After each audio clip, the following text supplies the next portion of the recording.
இன்று நாம் கற்றுக்கொள்ளக்கூடிய ஆசனம் சதுஸ் கோணாசனம். அதாவது ஒரு சதுரங்க வடிவில் இந்த ஆசனம் இருக்கிறதுனால இந்த பெயர் வந்தது. அதாவது நம்ம யாக குண்டம், ஓமம் வளர்க்குற அந்த குண்டமெல்லாம் பார்த்துருப்போம். அந்த வடிவில் இந்த ஆசன நிலை இருக்கிறதுனால இந்த பெயர் வந்தது. இந்த ஆசனம் செய்கிறதுனால என்ன பயன் அப்படின்னு கேட்டிங்கன்னா, சுவாச சம்பந்தப்பட்ட எல்லா பிரச்சனைகளும் தீர்கிறது. அதே போல் உடல் ரொம்ப சுறுசுறுப்படையும் இந்த ஆசனம் செய்கிறதுனால. ஒரு பயிற்சி ஆசனம் இருக்குது, அதை செய்துட்டு அதுக்கப்புறம் இதை செய்யலாம்.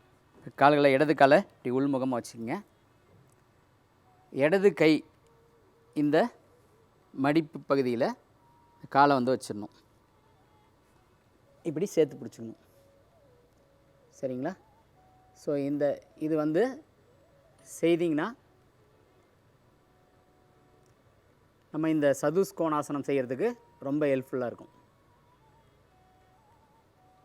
ஒரு குழந்தைய தாளாட்டுற மாதிரி, தாய் தாளாட்டுற மாதிரி இந்த நிலை இருக்கும்.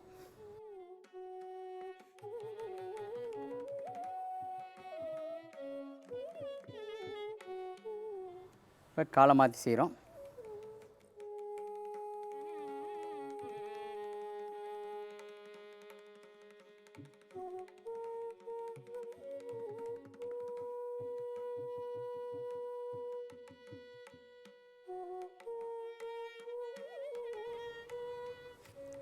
ஓகே, இப்போ இந்த ஆசனத்தை செய்யலாம்.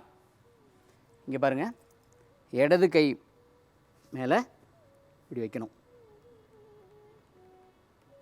இந்த கை நேராக இருக்கணும். இப்போ வலது கை பாருங்கள், இந்த காது ஓரமாக எடுத்துகிட்டு இதை இப்படி கோத்துக்கணும். நேராக பார்க்கணும். இந்த கால் இப்போ இந்த மாதிரி நேராக இருக்கணும்.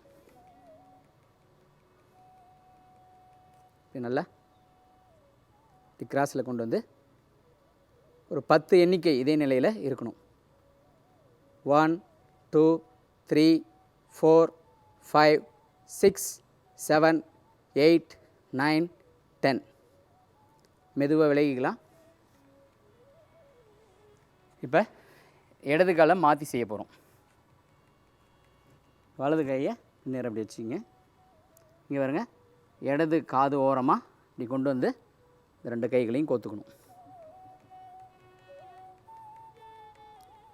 1 2 3 4 5 6 7 8 9 10. மெதுவாக விலகிக்கலாம். கை கால் தசைகள்லாம் ரொம்ப வலிமை அடையும் இந்த ஆசனம் செய்கிறதுனால.